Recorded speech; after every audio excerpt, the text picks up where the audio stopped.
নমস্কার বন্ধুরা, শ্বশুর বোমা রান্নাঘর অ্যান্ড ব্লগ চ্যানেলে সকলকে স্বাগত।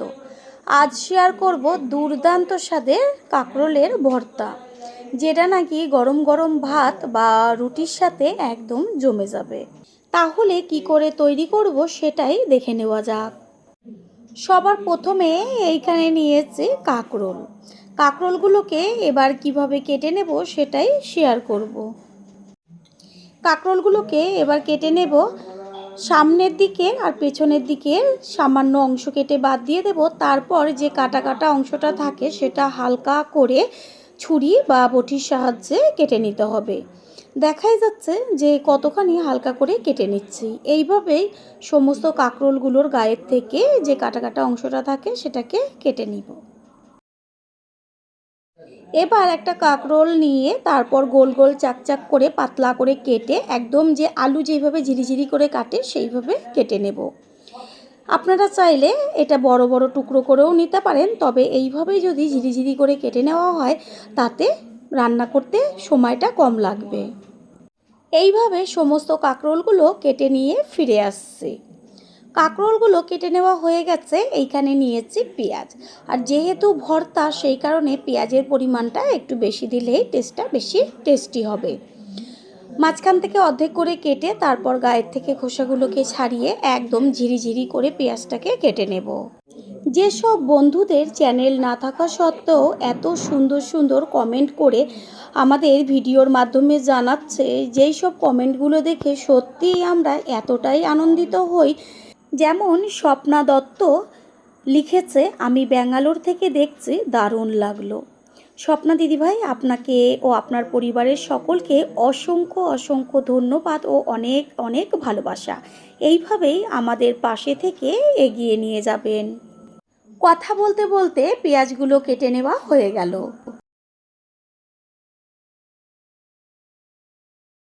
পেঁয়াজের পরে রসুনটাকে ছুলে নেব। এখানে আমি দুটো ছোট সাইজের রসুনের গোটা রসুন ব্যবহার করেছি। এবার রসুনের গায়ের থেকে রোয়াগুলোকে ছাড়িয়ে তার যে খোসাগুলো হয় সেগুলোকে ছাড়িয়ে নেব। একটা রসুনেরও যেন খোসা না থাকে, আর খোসা থাকলেও সমস্যা নেই, ওটা যদি থেকে যায় ভাজার সময় সব খোসাগুলো রসুনের থেকে আলাদা হয়ে যাবে। এইভাবে সমস্ত রসুনের গায়ের থেকে খোসাগুলো ছাড়িয়ে নিয়ে ফিরে আসছি। এবার কেটে নেব ধনেপাতা, আর ধনেপাতার পরিমাণটা আমি একটু বেশি ব্যবহার করেছি।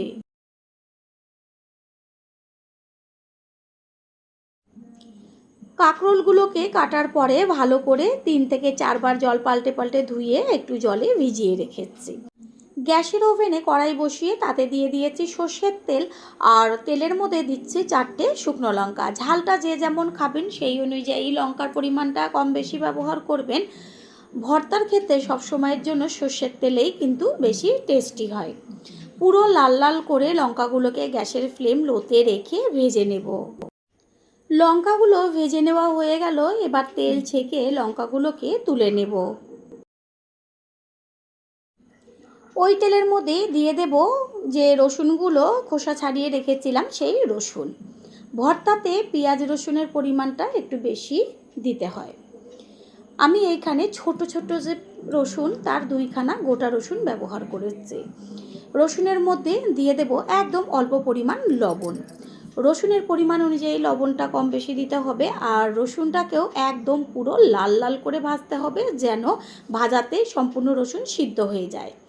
এইখানে যেন লঙ্কাটা নরম না হয়ে যায় সেই কারণে দিয়ে দিয়েছি লবণ। তারপর রসুনটাকে বারে বারে খুন্তি দিয়ে একটু নেড়েচেড়ে দিতে হবে। দেখাই যাচ্ছে রসুনের গায়ে 2-1টা খোসা রয়েছে, সেগুলো ভাজার সময় কিন্তু রসুনের থেকে ছেড়ে এসছে। খোসাগুলোকে আলাদাভাবে তুলে ফেলে দেব। রসুন পুরো লাল লাল হয়ে গেছে ভাজাতে, আর একদম নরম হয়েছে ভাজার চোটে। এটা হাত দিয়ে ধরলেই পুরো গলে যাবে, সেইভাবেই রসুনটাকে ভাজতে হবে। রসুনগুলোকে তেল ছেঁকে তুলে নেব। ওই তেলের মধ্যেই দিয়ে দেব কুচিয়ে নেওয়া পেঁয়াজ। তেলের পরিমাণটা প্রথমে একটু বেশি দিতে হবে, তাহলে আর বারে বারে তেলটা লাগবে না। আর এই যে তেলের মধ্যে সমস্ত কিছু আলাদা আলাদা করে ভেজে নিচ্ছি, তার ফ্লেভারটা থেকে যাচ্ছে। পেঁয়াজের মধ্যে দিয়ে দেব হলুদ। আমি এখন কোনো লবণ ব্যবহার করব না, কারণ তেলের মধ্যে তো লবণ আছে, তাতেই অনেকটা লবণ পেঁয়াজে হয়ে যাবে। পরে চেক করে আবার দিয়ে দেব। পেঁয়াজ একদম লাল লাল করে ভেজে নিতে হবে, গ্যাসের ফ্লেম লো টু মিডিয়ামে রেখে। পেঁয়াজটা ভাজা হতে থাক, অন্যদিকে যে আমি শুকনো লঙ্কা আর রসুন ভেজে রেখেছিলাম, এবার সেগুলোকে হাত দিয়ে ভেঙে নেব। শুকনো লঙ্কা তো লবণ দিয়েছি, কোনো রকম নরম হবে না। ভালোভাবে লঙ্কাগুলোকে হাত দিয়ে বেশ একদম ভেঙে চুরে গুঁড়িয়ে দেব। এবার রসুনগুলোকেও একইভাবে হাত দিয়ে ডলে নেব। এত সুন্দর ভাজাতে সিদ্ধ হয়ে গেছে, দেখবেন হাত দিয়ে ডলা মাত্রই একদম মোমের মতন গলে যাবে। এইভাবে রসুনগুলোকে হাত দিয়ে চেপে তারপর ফিরে আসছি। এদিকে পেঁয়াজেও সুন্দর একটা কালার আসছে, আর একটু 2 থেকে 3 মিনিট মতন ভেজে নিলেই খুব সুন্দরভাবে লাল লাল হয়ে যাবে। পুরনো বন্ধুদের সবসময় আমাদের পাশে এইভাবে ভালোবেসে থেকে এগিয়ে নিয়ে যাবার জন্য অনেক অনেক ভালোবাসা। পেঁয়াজগুলো কত সুন্দর ভাজা হয়েছে, কালারটা দেখা যাচ্ছে। এবার এগুলোকে কড়াই থেকে তুলে নেব।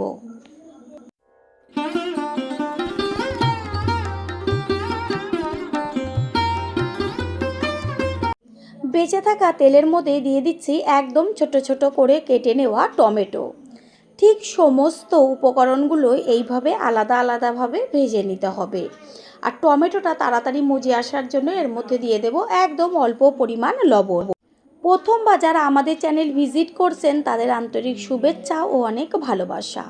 আমাদের রেসিপিগুলো যদি ভালো লেগে থাকে সাবস্ক্রাইব করে দেওয়ার অনুরোধ রইল, ও পাশে থাকা বেল আইকনে ক্লিক করলে পরবর্তী ভিডিওগুলো সবার আগে আপনাদের কাছেই পৌঁছে যাবে। টমেটো খুব সুন্দরভাবে তেলে ভাজা হয়েছে, কাঁচা গন্ধও চলে গেছে আর একদম নরম হয়ে গেছে। এবার এটাকেও তুলে ওই পাত্রে রেখে দেব। টমেটো তুলে নেওয়ার পরে সামান্য একটু সর্ষের তেল দিয়েছি, আর তার মধ্যে দিয়ে দিচ্ছি ওই যে কেটে কাঁকরোলগুলো রেখেছিলাম সেই কাঁকরোল ভর্তার ক্ষেত্রে কাঁকরোলটা পেস্ট করে দেওয়ার থেকে যদি এইভাবে ডাইরেক্ট তেলে ভেজে কাঁকরোলের ভর্তাটা তৈরি করা হয়, তাহলে এত টেস্টি হয়, যে খেয়েছেন সে তো জানবেনই, আর যে খাবেন তারপর সে বুঝতে পারবেন। এর মধ্যে দিয়ে দিলাম পরিমাণ মতন লবণ আর হলুদ গুঁড়ো। হলুদ আর লবণটা ভালো করে মিশিয়ে নিয়ে গ্যাসের ফ্লেম লো টু মিডিয়াম করে ভেজে নেব। এমনভাবে কাঁকরোলটাকে ভাজতে হবে যেন ভাজাতে সম্পূর্ণ সিদ্ধ হয়ে যায়। বন্ধুরা, আপনারা যে যেইখান থেকে ভিডিওটি দেখছেন অবশ্যই কমেন্টের মাধ্যমে জানাবেন। আপনাদের ধন্যবাদ জানাতে পারলে সত্যিই আমরা ভীষণ ভীষণ আনন্দিত হব, কারণ আপনাদের করা কমেন্টসগুলো পড়ে আমরা এতটাই উৎসাহিত হই পরের ভিডিওগুলো তৈরি করার জন্য। একটু বাদে বাদে ভালো করে কাঁকরোলটাকে ওপর নিচ করে নেড়েচেড়ে দিতে হবে। দেখাই যাচ্ছে যে অর্ধেকের বেশি ভাজা হয়ে গেছে, আর একটু ভাজা হলেই কাঁকরোলটা সম্পূর্ণ ভাজা হয়ে যাবে। কাঁকরোল সম্পূর্ণভাবে সিদ্ধ হয়ে গেছে আর কালারটাও পুরো লাল লাল হয়েছে। এবার গ্যাস অফ করে দিয়ে কাঁকরোলগুলোকে ওই পাত্রে একই সাথে তুলে নেব।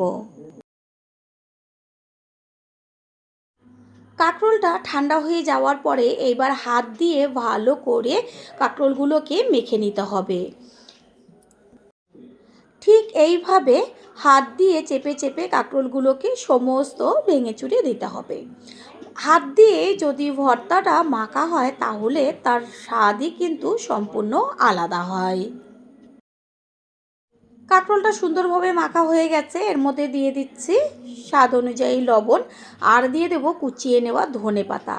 ধনেপাতা যদি ভর্তাতে একটু বেশি দেওয়া হয় টেস্টটাও সেই টেস্টি হবে। ধনেপাতাকেও স্কিপ করবেন না। এবার সমস্ত কিছু একসাথে ভালো করে মেখে নেব।